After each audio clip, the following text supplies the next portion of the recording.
일단 자진 취소해 두시면 언제든 신청할 수 있으니까 신청도 조금 더 올리셔서 한 내년에 좀 바라보시는 게 좋을 것 같아요 라고 말하면 끝나는 거예요. 증액을 해줍니다. 아, 정말요? 증액을 해줍니다. 실제로 네네. 지금은 내년을 바라보셔야 됩니다. 네, 안녕하세요. 비즈니스 헬퍼 채널의 조 팀장입니다. 오늘 이렇게 진솔한 본부장님 모시고요. 이 신용보증기금, 저번 시간에 이제 전체적인 개요에 대해서 말씀을 해주셨다라고 하면은 조금 디테일하게 그럼 어떻게 신청을 하는가, 이 내용을 좀 다뤄보면 좋을 것 같은데요. 그래서 신용보증기금의 어떤 신청 방법이랑 뭐 절차에 대해서 좀 설명해 주시면 좋을 것 같습니다. 네네. 아무래도 이 신청 방법이 이 신용보증기금을 잘 알고 들어가는 것보다 제일 중요한 핵심 네. 포인트가 될 것 같습니다. 그래서 일단은 이 신청 방법에 앞서서 신청 방법의 유형에 대해서 일단 간단하게 먼저 설명을 드리고 좀 시작을 하면 좋을 것 같습니다. 네네. 일단 크게 두 가지입니다. 첫 번째는 유선, 온라인으로 먼저 하는 게 아닌 전화를 먼저 하는 방법이 있고요.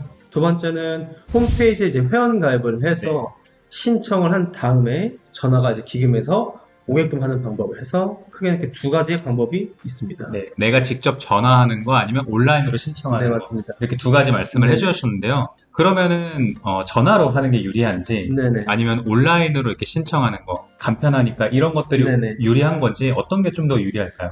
유리하다라고 하면 이제 그 경우를 먼저 일단 살펴보겠습니다. 네. 유리한 경우는 이제 신용보증기금에 먼저 우리가 되는지에 대해서 검증을 받는 게 굉장히 중요하지 않겠습니까? 그러다 보니까 먼저 온라인에 신청을 하는 것보다 전화로 먼저 간단하게 검증을 받는 게 중요합니다. 간단하게 이거는 이제 예를 들어 설명을 드리는 게 제일 좋을 것 같은데요. 이제 예를 들어보면 이 신청하는 이제 업체 대표님께서 신용보증기금 특성을 잘 모릅니다. 그러면 보통 많이 하시는 분들이 전화도 많이 하시겠지만 온라인으로 신청을 하시거든요. 왜냐하면 신용보증기금에 통화를 해도 그러시면 온라인에 신청을 하시면 저희들이 이 신청하신 내역을 보고 전화를 드리겠다라고 끊습니다. 그럼 그 말에 고지고대로 그대로 실천하면 어떤 문제가 발생을 하냐? 온라인으로 신청을 하게 됐을 때 만약에 우리 기업이 자격 조건이 안 된다라고 가정을 해보겠습니다. 그러면 어떻게 안 되냐고 했을 때 보통은 다 매출로 보거든요. 네. 신용보증기금에서 물론 기술 업종이라고 하면 또 달라지겠습니다만은 보통은 이제 기술 창업 아니신 분들은 그냥 단순 뭐 도소매나 이런 업종들이 많으실 텐데 보통 다 매출로 얘기를 합니다. 네. 그러면 이것저것 제가 본다라고 얘기를 합니다. 신용보증기금에서 뭐 고용도 보고 네. 신용도 보고 이익률도 보고 업력도 보고 다 한다고 하는데 거의 평가하는 항목이 매출이에요. 그러면 최소 기금에서 뭐라 얘기를 하냐면 온라인으로 신청을 했을 때 우리들은 최소 10억은 돼야 된다라고 얘기를 합니다. 네네. 물론 10억이 될 수도 있고 안 네. 될 수도 있고 뭐 3개월만 있으면 우리 매출 10억 할 수 있다 하면 3개월 기다리면 되잖아요. 그런데 보통의 창업하시는 분들이 10억을 달성하려면 굉장히 어렵죠. 그렇죠. 억대 매출도 그렇게 높게 보는 이 소상공인 대표님들이 10억이란 말 들으면 그냥 포기하거든요. 그래서 제일 중요한 거는 이 매출로 누구는 어떤 기업은 매출이 10억인데 뭐 1억이 나오고 어떤 기업은 매출이 10억인데 정말로 3억, 5억이 나오는 경우가 있습니다. 그러면 이거를 알려면 먼저 온라인에 정보를 해서 하는 것보다 유선으로 먼저 해서 파악을 해야 됩니다. 내가 이러한 상황인데 얼마나 나올까요? 그러면 좀 쉽게 이제 좀 네네. 생각을 해봤을 때 우리 회사가 네. 이제 신설, 그러니까 네네. 이제 막 창업하시거나 네네. 매출 규모가 갑작스럽게 올라가지 않을 것 같은 기업은 네네. 홈페이지로 신청하는 것보다 전화로 하는 게 더 네, 유리하다. 맞습니다. 이렇게 좀 이해할 수 맞습니다. 있겠네요. 유선으로 하라고 말씀을 드리는 이유가 있습니다. 가장 이 신청 방법에서 핵심인데요. 네. 온라인으로 신청을 하게 되면 뭐가 들어가죠? 뭐 일단 기록이 남고요. 그렇죠. 네. 정확하게 보였습니다. 기록이 남습니다. 온라인으로 신청을 하면 대표님 개인 그 정보, 네. 그다음에 신용정보 제공 동의, 그러면 이제 대표님의 신용정보가 들어가겠죠? 네. 그다음에 재무가 들어간다. 재무라고 하면 현재 우리 기업 컨디션이 들어가는 건데 매출일 수도 있고요. 영업이익이 될 수도 있고 부채 비율이 될 수도 있고요. 뭐 현금 흐름이 될 수도 있습니다. 그 다음에는 이제 필요한 금액이 얼마고 이걸 어디에 쓸지를 보는데 기금이 보는 게 여러 가지 항목이 있는 거는 맞습니다. 그러나 만약에 기금에서 원하는 부합되는 조건이 아니다라고 하면 6개월 뒤에 들어오세요. 1년 뒤에 들어오세요. 매출 10억을 좀 찍고 들어오셔야 될 것 같아요. 이런 답변을 들으면 네. 정말 그때 들어가야 됩니다. 네네. 뭐 갑자기 다음 달에 만들어 와서 우리 이 정도 했는데 되냐라고 하면 대표님 기관에서 대표님 저번에도 말씀드렸잖아요. 6개월 이후에 좀 더 보고 저희들 도움 드리겠습니다. 라거나 아니면 신용이 지금 한 달 만에 좀 오르긴 했는데 이 정도는 부족합니다. 말씀드린 것처럼 일단 자진 취소해 두시면 언제든 신청할 수 있으니까 신청도 조금 더 올리셔서 한 내년에 좀 바라보시는 게 좋을 것 같아요. 라고 말하면 끝나는 거예요. 네네네. 기록이 남아있기 때문에 그러면 최소 그 기간을 웬만하면 지켜야 한다. 네. 근데 전화상으로 하면은 기록이 남지 네, 않으니까 맞습니다. 계속 시도해보고 그 네. 전화상으로 뭐 기관 들어와라 혹은 네, 뭐 이제 맞습니다. 온라인으로 신청을 해라 뭐 이렇게 맞습니다. 답변을 들으면 그때 네. 온라인으로 좀 신청하는 게 정확합니다. 좋다라는 피드백이죠. 온라인에서 이제 유선으로 통화를 하는데, 그럼 온라인 한번 신청해 보시겠어요, 실제로? 네, 우리 기업의 브리핑을 들은 상태에서 그렇게 듣는 것과, 일단 신청하세요, 이건 좀 많이 다르거든요. 그렇죠. 그런 경우에는 거기서 조금 마이너스적인 부분일지라 하더라도 실사나 아니면 검토를 해주기 때문에 가장 중요한 건 기록에 남지 않게 전화로 먼저 하시는 걸 추천드립니다. 네네. 좋습니다. 그러면 지금 방금 전에 이제 대화를 나눴던 거는 네. 매출이 갑작스럽게 올라가지 않을 네. 것 같은 기업에 대해서 좀 얘기를 해봤다라고 하면은 좀 본인 기업이 좀 탄탄하고 어떤 매출 규모가 잘 나오고 네. 신용이 좋다. 네. 이런 기준이라고 하면은 굳이 전화를 하지 않고 네. 온라인으로 바로 신청하는 것도 방법이겠네요. 정확합니다. 네. 왜냐면 남들이 봤을 때 네. 매출도 탄탄하고 대출도 없거나 아니면 뭐 소액 대출이고 네. 시장 점수도 너무 좋고 이익률도 뭐 동주업계 대비해서 너무 잘 나온다 라고 하면 이런 대표님들의 성향은 말씀드린 것처럼 지금 대출도 별로 없고 네. 지금 내가 아직 필요하니까 방문을 하는 상황인 거잖아요. 네. 그러면 보통 기금이랑 협상을 할 수가 있습니다. 협상을 할 수 있습니다. 예를 들면 내가 필요한 돈이 5억 원이다. 네. 근데 이제 기금에 전화를 했거나 아니면 이제 상담을 한번 거쳤어요. 근데 그분들이 저희들이 할 수 있는 한 4억 정도일 것 같습니다. 라고 얘기를 하면 네. 그 기금 담당자들이 이제 그렇게 얘기를 하잖아요. 네. 대표님들이 그래요 나 5억 밑으로 나오면 나 안 받을래요 라고 하면 거기서 증액을 해줍니다. 아, 정말요? 증액을 해줍니다. 실제로. 네네. 본인들은 좀 어쨌든 그분들도 평가를 하긴 할 거 아닙니까? 네. 담당자분들도 그쵸. 재무제표 보고 하는데 그러면 거기서 1억이 더 나올 수 있게 뭔가를 세월호를 더 요청한답니다. 예를 들면 뭐 최근 대기업이나 거래를 한 이력이 있는지 네, 직원 네. 고용 증대가 있는지 아니면 네. 저희들이 혹시 융자를 좀 지원을 해드리면 직원 고용을 또 혹시 계획이 있냐라고 하면은 이제 그런 거를 좀 협상을 해서 네. 그 탄탄한 대표님들이 원하는 금액을 받죠.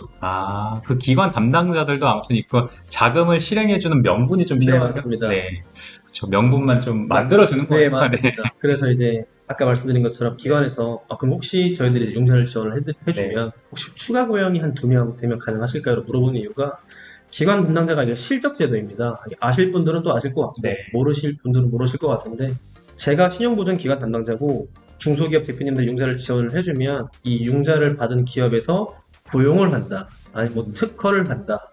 매출이 올라간다. 이런 부분이 실적으로 저한테 잡힙니다. 그럼 저는 뭘 할 수 있을까요?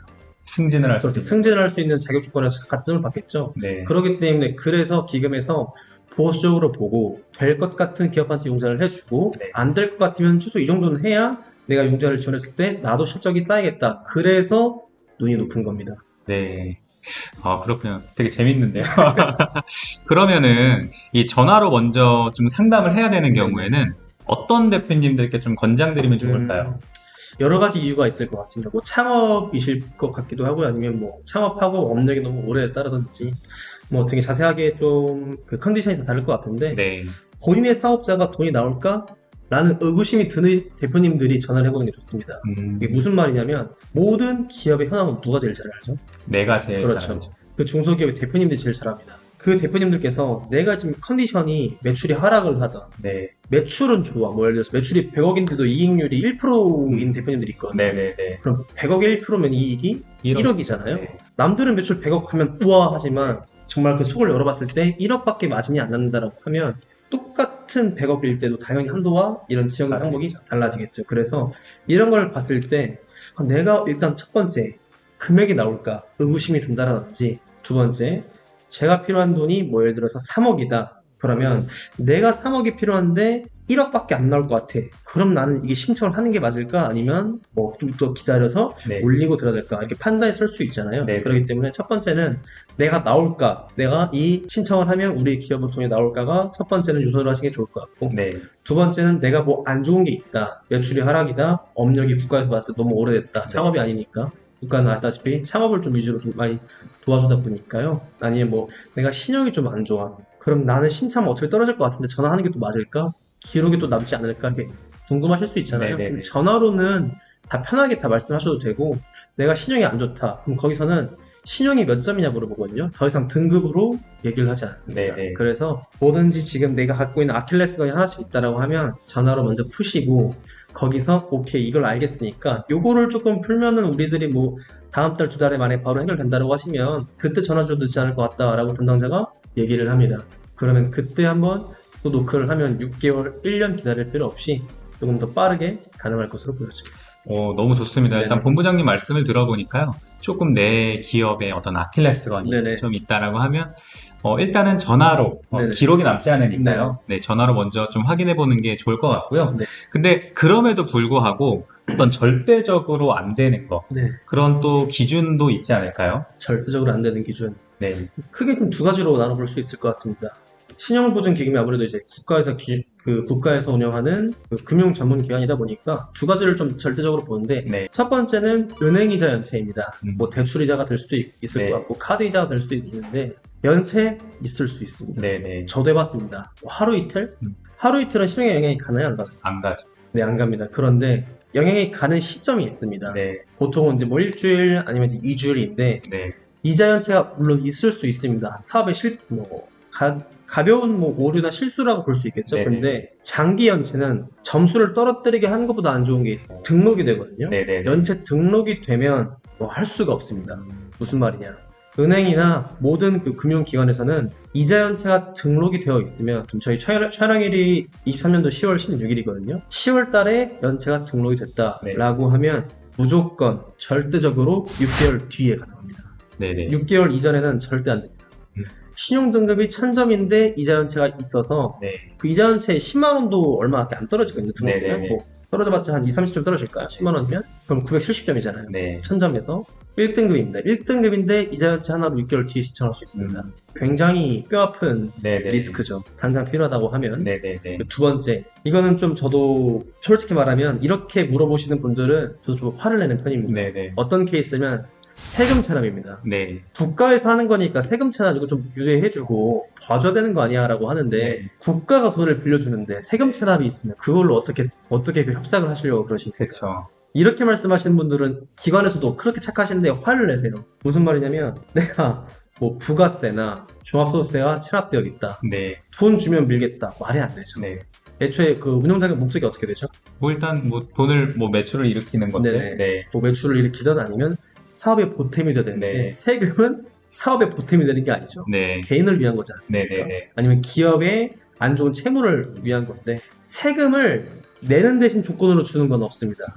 다만 뭐 요런 건 조금 있을 수 있을 것 같아요. 뭐 세금 체납이 뭐 억 단위는 아니다. 뭐 예를 들면 네네. 한 1000만 원, 2000만 원인데 내가 이걸 밀면 당장 생활이 없어서 네, 이렇게 협의를 할 수 있을 것 같습니다. 신용보증 기금에서 뭐 한 실제 컨디션을 봤을 때 한 2억 원 정도 나올 것 같다라고 하면 직전에 체납을 상환하는 방법이 있습니다. 무슨 말이냐? 진행을 하다가 네, 기관에서 대표님 부가세 체납 2천만 원 있으신데요? 제가 체납이 있어요? 그럼 상환해야겠네요 라고 하고 오케이 그러면 제가 나오는지 안 나오는지 어쨌든 이걸 밀면 잠깐은 뭐 한 1, 2주 허덕일 수 있으니까 일단 진행을 하고 혹시 제가 지금 이것 말고 뭐 다른 문제가 없다라고 하면 바로 상환하겠다 이런 식으로는 가능은 한데 돈 줘 밀게 이거는 안 됩니다. 그쵸. 네네 그렇기 때문에 입장의 태도를 조금 분명하게 하시는 게 좀 좋을 것 같습니다. 네. 되게 중요한 포인트인 것 같아요. 사실 어떤 은행 이자 어떤 연체라던가, 네네 뭐 국세는 사실 그렇게 많지는 않은데 지방세 연체는 제 네네. 간간히도 본 것 같아요. 네네. 근데 이런 것들은 좀 유익 있게 좀 봐주셔야 될 것 같고요. 그러면 어떤 신청을 하고 나서 융자가 나오는 기간은 보통 어느 정도 좀 걸리나요? 온라인 신청이 됐던 네. 뭐 유선으로 신청했던 보통은 이제 그 기준으로 한 달을 보는데 저는 조금 더 약간 깊게 보면 방문 기준으로 한 달이라고 말씀드리고 싶습니다. 네네. 온라인으로 신청을 해도 전화한 다음에 한번 들어와 보시겠어요? 라고 이제 기관에서 얘기를 해주거든요. 그러면 방문을 했습니다. 그 방문 시점으로 평가하고 네. 실사 나오고 실사에서 이제 또 문제가 없다라고 하면 보증서 나와서 은행으로 대리대출까지 간다라고 하면 방문 기준으로 한 달이라고 말씀드리고 싶고요. 이렇게 이제 10월 달에 명절 대목 껴있지 않습니까? 네네. 이번에 연차 쓰면 직장인분들 되게 길게 하시잖아요. 그렇죠. 한글날도 껴있어가지고. 그러다 보니까 지금 이런 명절날은 알다시피 공무원들도 휴식을 갖지 않습니까? 그래서 이렇게 껴있으면 또 2달까지 소요가 되는 경우가 있습니다. 그럴 수 있겠네요. 실제 케이스로 이제 9월 달에 들어간 업체가 9월 4일인가 3일에 들어갔던 것 네. 같습니다. 실사가 내일 나옵니다. 거의 그걸 한 달 네, 반. 네. 네. 융자가 또 나오면 이번 달에 말이겠죠? 네. 그럼 2달 걸리는 거잖아요. 그래서 보통은 한 달이라고 말씀을 드리는데 정말 이 정책자금은 어떤 담보를 잡지 않고 대표님의 개인 신용과 사업자의 신용을 보고 주는 거기 때문에 시간을 여유 있게 가지시는 걸 조금 네, 말씀을 네, 드리고 네, 네. 싶습니다. 너무 중요할 것 같아요. 그래도 좀 준비 기간도 좀 굉장히 중요한데 이제 신청을 하고 나서도 넉넉하게 한 달 이상은 좀 네. 생각해 두는 게 좀 좋을 것 같다. 오늘 말씀을 해주시면서 제 드는 생각이 뭐였냐면요. 이 은행 연체 이자라던가 아니면 뭐 국세나 어떤 지방세 체납이라던가 사실 이런 것들이 어떤 관리에서 오는 포인트라고 네, 저는 맞습니다. 생각이 들어요. 그래서 어떤 정책 자금을 받더라도 단순히 일회성으로 어떤 받는 거에서 그치는 게 아니라 네. 뒤 사후 관리라던가 그렇죠. 혹은 사전에 좀 체크해야 되는 체크리스트를 좀 네. 잘 구비하시는 게 대표님들에게 너무 도움이 되시겠다 이런 좀 생각이 들었고요. 오늘 이렇게 본부장님하고 어떤 이 신용보증 기금 신청 방법에 대해서 좀 알아봤었는데요. 마지막으로 혹시 좀 네. 보시는 대표님들께 하시고 싶은 얘기 있으시면요. 그걸 하고 마무리하면 더 네. 좋을 것 같습니다. 일단 오늘 신용보증기금 이제 신청 방법과 이제 어떻게 지금 신청을 하면 기업이 좀 유리할지 네. 그리고 이제 기간 소요에 대해서 말씀을 드렸는데 지금 10월 시점으로 꼭 아셔야 될 게 있습니다. 10월 지금 16일 중순이지 않습니까? 네. 만약에 그럼 지금 신청하면 한 달이면 나오면 뭐 한 12월 말에서 뭐 12월 좀 나오겠네라고 생각을 하시겠죠? 이 영상을 보시는 대표님들께서 그렇죠. 지금은 내년을 바라보셔야 됩니다. 이유가 하반기 10월, 11월, 12월은 국가에 돈이 좀 없을 시기입니다. 네네.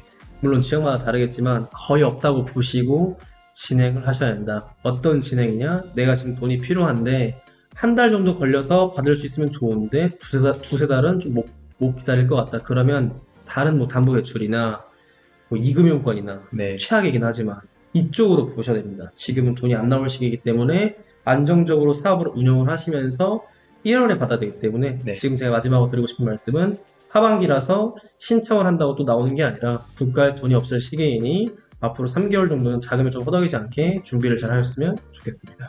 네, 좋습니다. 여기서 덧붙여서 저는 드는 생각이 내년 1, 2월이면은 자금이 많이 열리니까 네네. 그때 공격적으로 네, 맞습니다. 실행해보는 것도 좋겠다 네네. 또 생각이 듭니다. 그래서 오늘 이렇게 전체적인 내용을 다뤄봤는데요. 앞으로 신용보증기금 관련해서 현장 실사 때 네. 어떻게 하는 팁이라던가 이런 부분들 계속 담아갈 테니까요.